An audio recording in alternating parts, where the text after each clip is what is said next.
Hello friends, for today's video we're going to be chatting through the last batch of episodes for Season 1 of the animated original Avatar: The Last Airbender.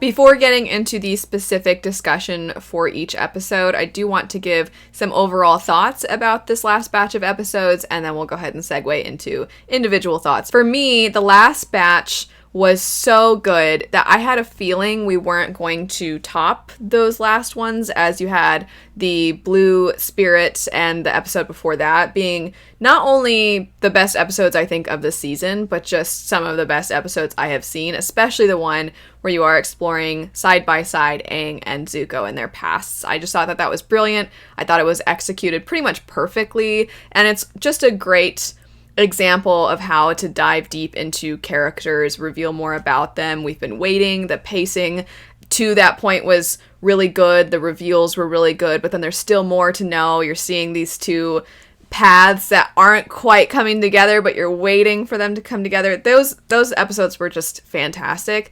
So I had a feeling that the end of the season was not going to top that.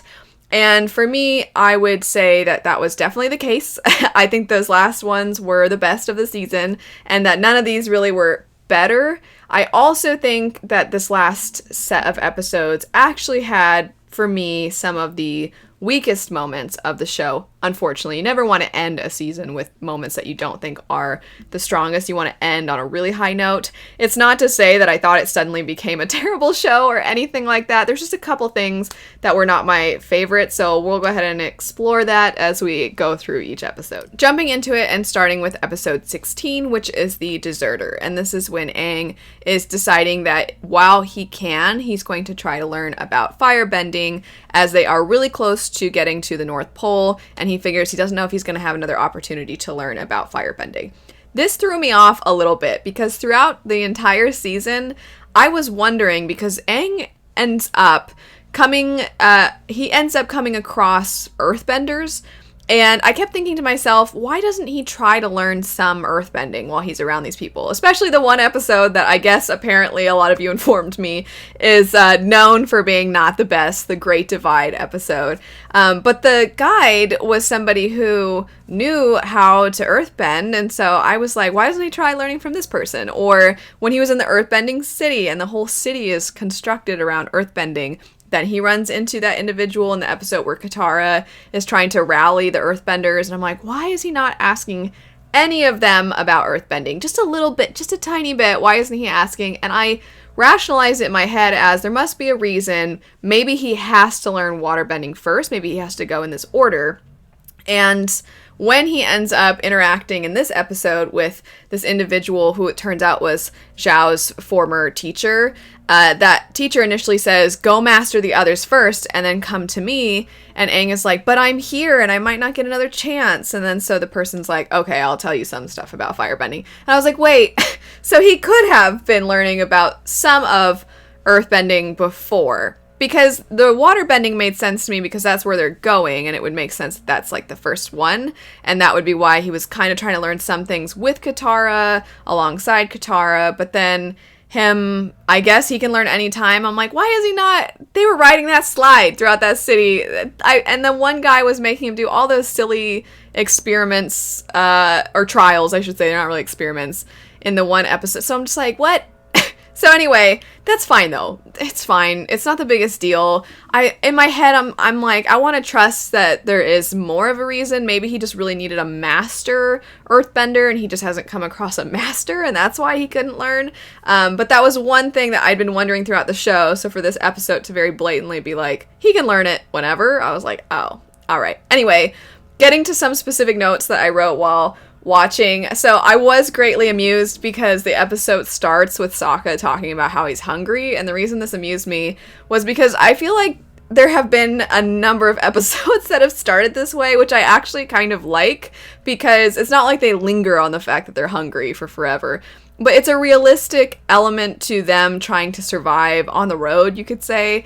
And on top of that, how many times have you, as an adult, been like, what do I want to eat? And then deliberated for way too long, or if you are married or in a relationship, how many of your conversations with your significant other are like, what do you want to eat? I don't know, whatever you want, but like whatever you want. I just feel like that never goes away. So for it to be a persistent element to the shows, and to the shows is one show, but a persistent element to the openings of the show, I think that was kind of quite funny.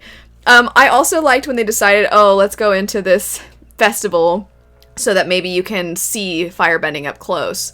Okay, there again though, so he doesn't need to learn from a master, because he was like, maybe if I can just get a look at it doesn't matter. Anyway, we're moving on from that point.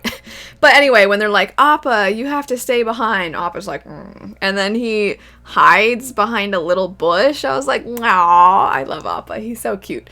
And then when Aang accidentally burns Katara when he's being a little too quick with his lessons, he doesn't want to be patient, he doesn't want to really take seriously what he's being told because he is in a hurry, and then he ends up hurting her, and I wrote, she has healing abilities, which that was kind of convenient, but I like that the show acknowledged it when she's like, I guess I've always known, and then Sokka's like, all those times that I got hurt and you're telling me you could have healed me, what the heck? So I did kind of like that they acknowledged that. It was fine. I do wish maybe we'd had hints earlier, or somebody had told her, hey, there's a chance that you might be able to do this. I think that would have been nice, because I would prefer if things didn't just happen sporadically. It can feel a little plot convenience-y, which actually is my criticism for the end of the season. And I'm so curious to know if I'm alone in this or not, because I'm like, oh, does the fandom actually love the character and their plotline later? Anyway, we'll get to that when we get to that. So we have Zhao in this episode. He comes looking for Aang because Aang was spotted in the festival, and that's when you learn that he was the person's former pupil. And I just found that Zhao was a little exceptionally stupid in this episode when Aang is like, he has no restraint. And then he gets Zhao, when Zhao is trying to throw fire at Aang, he gets him to burn all of the ships. And I'm just like, that's like really stupid though. Maybe burn one of them. I get it. We want to show Aang is clever. We also want to tie together the lesson that Aang learned from the Fire Master. But still, I just thought, I'm like, man, Zhao's so dumb. When Zhao's like, you have no idea, and he's being, I don't know, talking smack. And I'm like, didn't you lose to Zuko at the beginning of the season? Where does your confidence come from? You are not good at being a firebender. You're not good at your job. So why is he promoted also? I feel like we should not keep promoting this guy. He's not very good at anything he does, it would seem. Anyway, and then I did laugh out loud when they're having this fight, Aang and Zhao, and I liked when Aang is antagonizing him, and he's like, they'll make anyone an admiral. They'll make anyone an admiral. I chuckled at that. I like Aang so much. He's so sweet and silly and cute. I love him. Anyway, moving on to episode 17. So 16 wasn't the best, but I was like, it was fine. It wasn't the worst either. 17 is when they go to the air temple, and I liked aspects of this. I want to fly around. So I think I have jealousy and envy for the fact that all these people get to fly around. I think it looks so cool. But anyway, so I liked the look of it, the creativity of it. I liked that there are people that have learned how to use technology to essentially create the same effects of what an airbender could do. And I liked the idea of modernity being explored as something that is both sad but also welcome. I think if you're a fan of that, Studio Ghibli does that exceptionally. We've been having discussions about Studio Ghibli movies here on the channel, so if you're interested, I would say check out Studio Ghibli. There's a lot of that, especially Kiki's Delivery Service and Princess Mononoke, kind of, sort of, and pretty much all the ones we've watched and discussed so far. Nausicaa has some of that. Anyway, doesn't matter. So I really liked that theme being explored. I liked the sort of pain it brought Aang, though, because he's having to confront his conflicting emotions of, I really like that these people have a place to stay and that they have found a home here, but it's literally, like, his way of life was destroyed, and it's almost like his memories. It feels like he can't quite hold those intact anymore because he is seeing, not over time, things change. He doesn't have time to cope. It's just all of a sudden, look how different the world is. And he has these reminders that I think are always sad when they come up, but I thought that was well done. I really liked when Momo did something, and then there was a quote of "much obliged, little bat thing," which I don't know why that was so funny to me.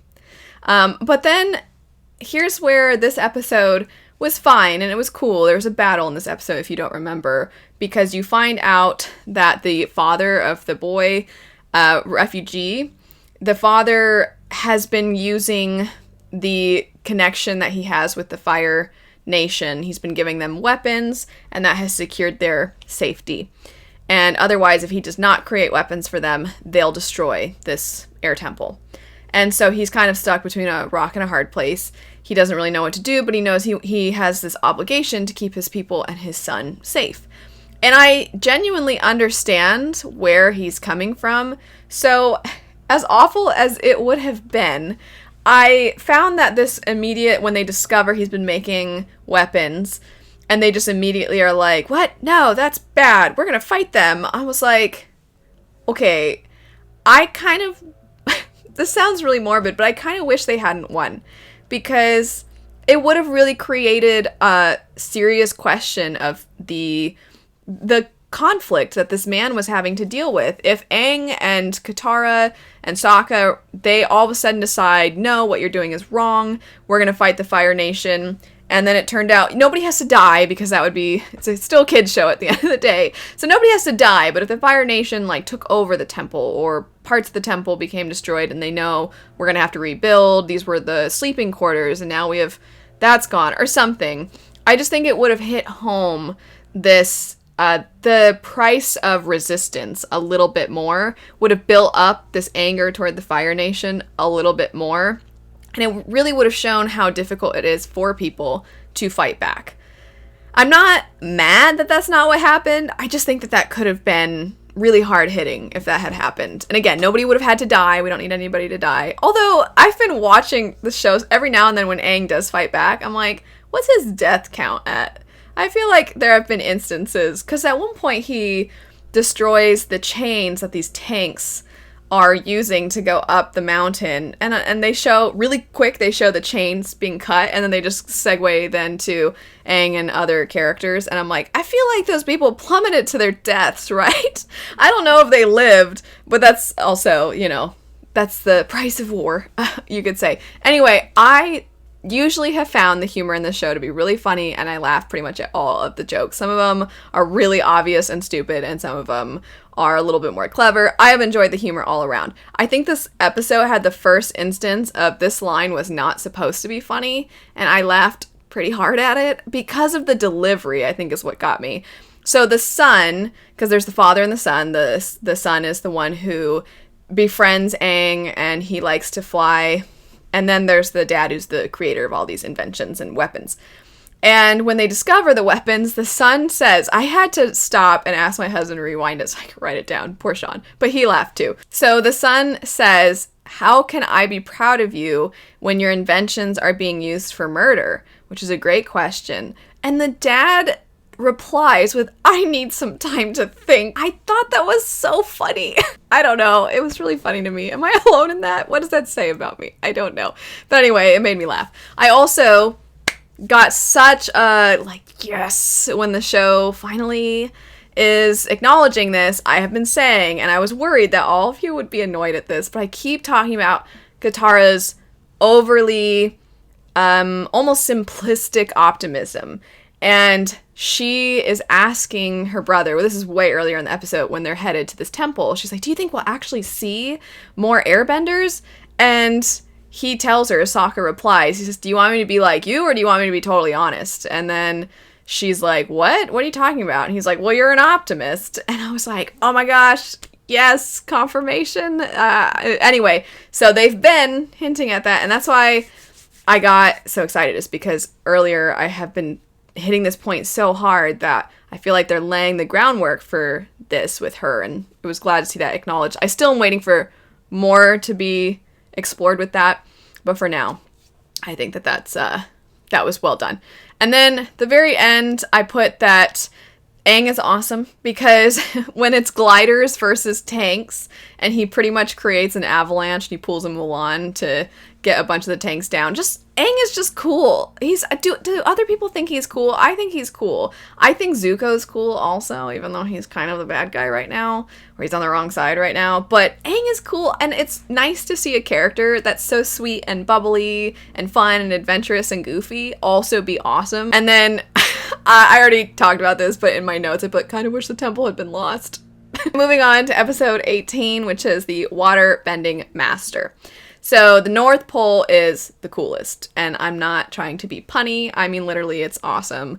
And the way that they use the water to create these lifts, basically, I really like that. I think this show has done a great job of showing, okay, look, people don't just manipulate the elements, they actually incorporate that into their everyday lives, how they live, their cities. And we saw that with the Earth bending city, and now seeing it in the water bending pole, the North Pole. I thought it was awesome, and I'm like, I want to live there. I think that would be my pick. What would be your pick? I don't know the other areas very well, but of the two that we've seen, that earthbending city and then also this North Pole, of those two, which one you would pick?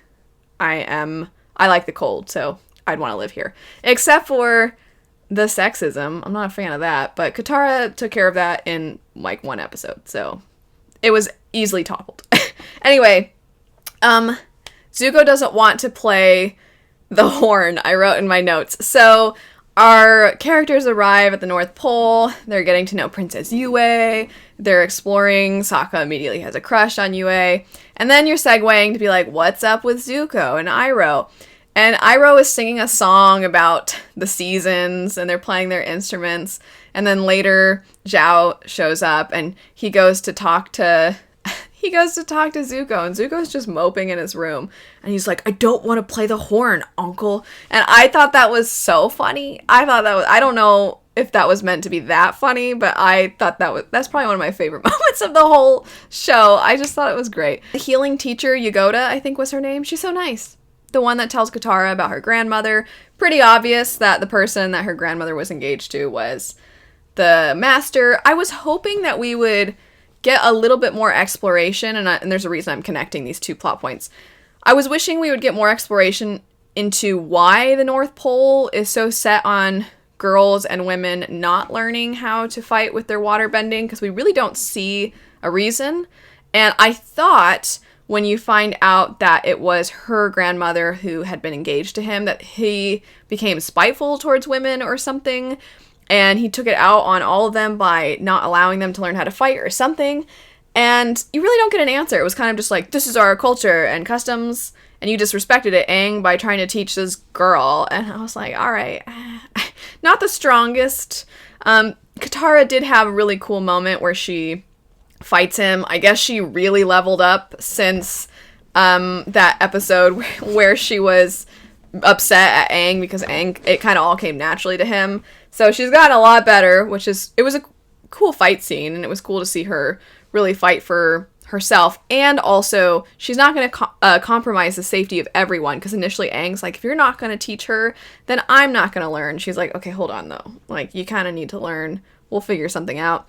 So I liked that she was willing to sacrifice that, and I liked that Aang stood up for her. I thought both things were great. I don't always love when a show has a character get to have a really cool moment by sort of just, because I felt like the sexism was a little bit random in this episode. So I don't love when it's like, look how cool this girl is for fighting against sexism that just came up.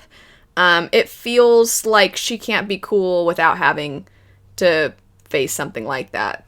But I know I'm being overly critical. I just feel like Sokka's sexism at the beginning of the show was primarily rooted in him thinking he had this role of protector and being the last of the boys who was, just too young to go with the other warriors. So he has this in his head, like, I have to protect everybody, but he doesn't know how to do that. And so he thinks that to protect people is to point out when they're weaker than him, and he's stronger and taller and bigger. And obviously most of the time, you know, the girls are smaller, his sister is smaller, so he really kind of hits that and thinks that that's what sets him apart, and that's what makes it so that he has to be the leader, because naturally. And I feel like they explored that well. They put him in his place pretty quickly, and then he's grown a lot from there. And so I felt like this was a little bit weaker and a little bit random, so I didn't love that, but, you know, it's fine.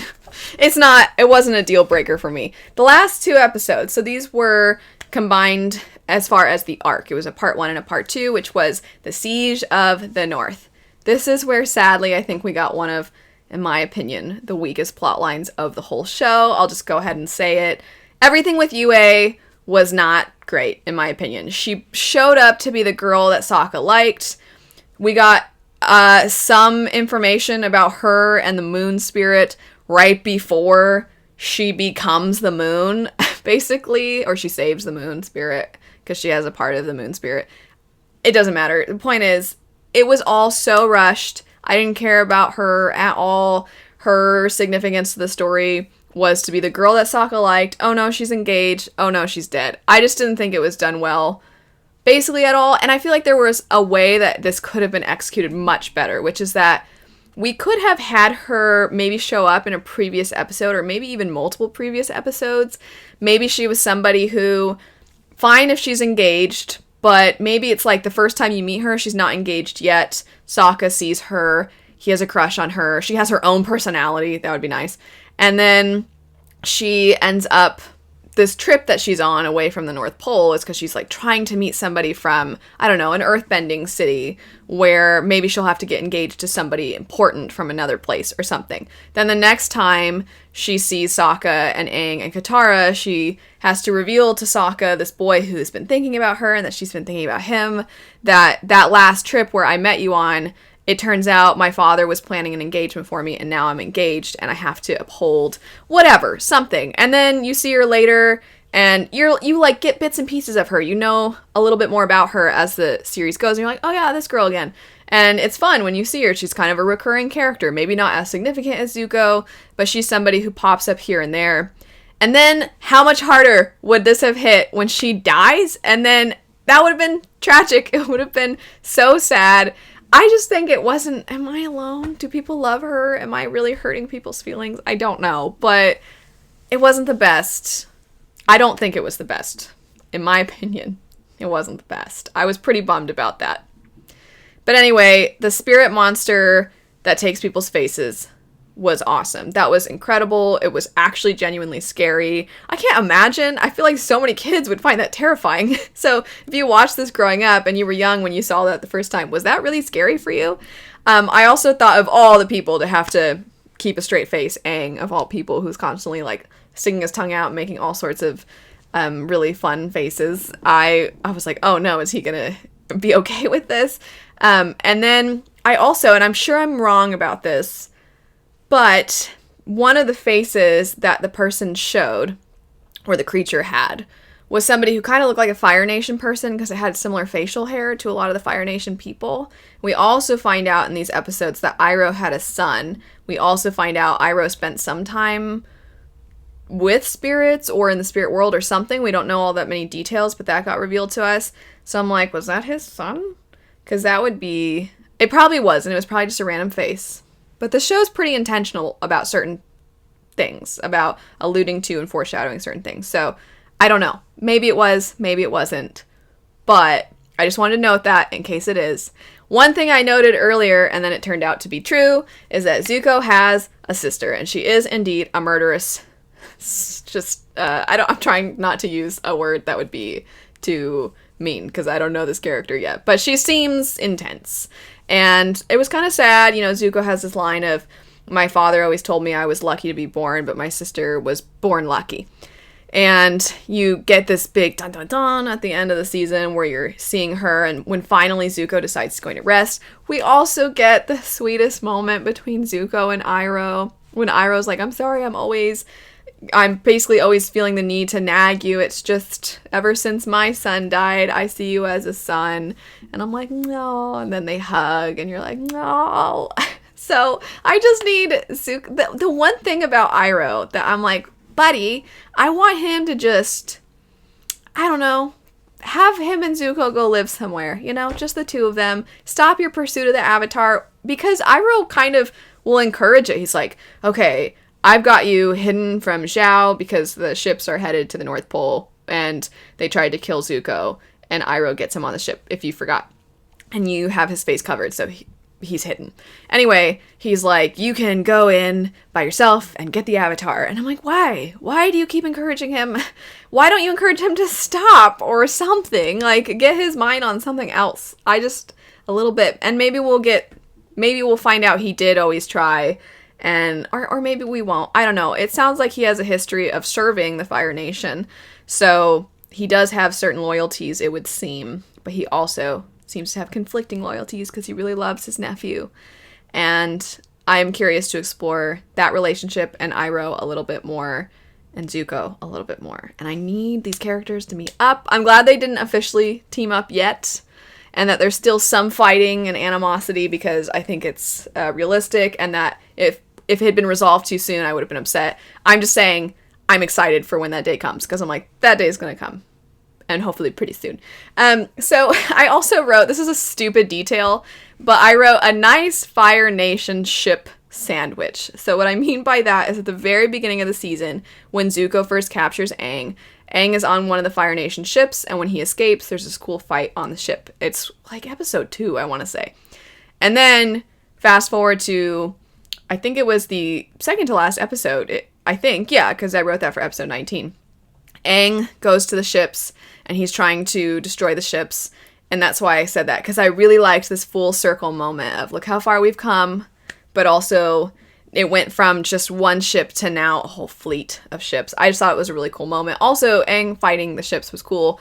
And now let's get to the really awesome stuff. So during this whole last section, because a lot's happening, a lot of people are fighting, all these plot lines are coming together, I was like, I need to see Iroh in rage mode. And then when he is yelling at Zhao about the spirit, the moon goddess or moon spirit, I was like, oh, come on. And I wrote in my notes, Iroh rage mode. And then he goes into rage mode and he starts fighting. And I'm like, yes, I've been waiting for this. I want to see it.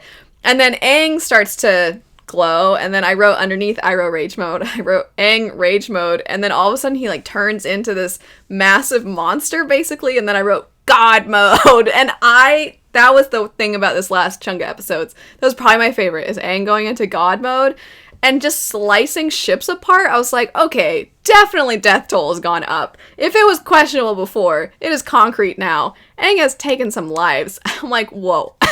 I was not saying like that made me happy. That's how it sounded like. I didn't mean it like that. I just mean like, okay, it's confirmed. There's some serious stakes here. We're not gruesome about it, but he's taken some names, right? Anyway, him in God mode was awesome. And I like how the battle just ended. As soon as he shows up in that form, that was that. It's over. Ships are being destroyed left and right. And pretty much everybody was like, okay, we're good. I feel like the fighting basically stopped. Anyway, the last note I wrote was the UA plot was a little weak. So I didn't love that. I liked the return. I'm just looking through my notes, and this is going to be kind of random. I liked the return of the panda spirit.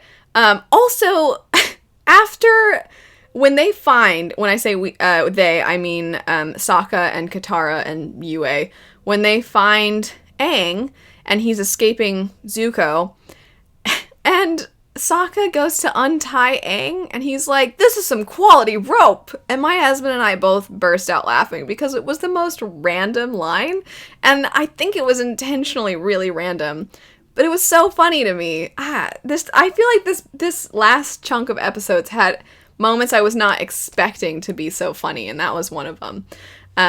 Anyway, that's it for some final thoughts for this first season of Avatar: The Last Airbender. I'm so genuinely curious if people feel similarly about UA, or if they really like this, and if I'm the outlier. That will be, I think, one of the most interesting things to get to see. I've had so much fun watching this show. It's been a blast, and it's in part because of all of you, your excitement about the show, your very welcoming nature. It's been so great. I really have appreciated not just getting to finally get to see why everybody loves this show and get to watch the show, but it's been so great to get to then geek out with all of you and laugh about things and chat about things. It's just been great. So thank you to all of you. It's been wonderful. I look forward to getting around to the next seasons. As some of you have said, they're even better than season 1, which I'm really looking forward to. But thanks so much for watching. I hope you have a great rest of your day, and I'll see you later. Bye.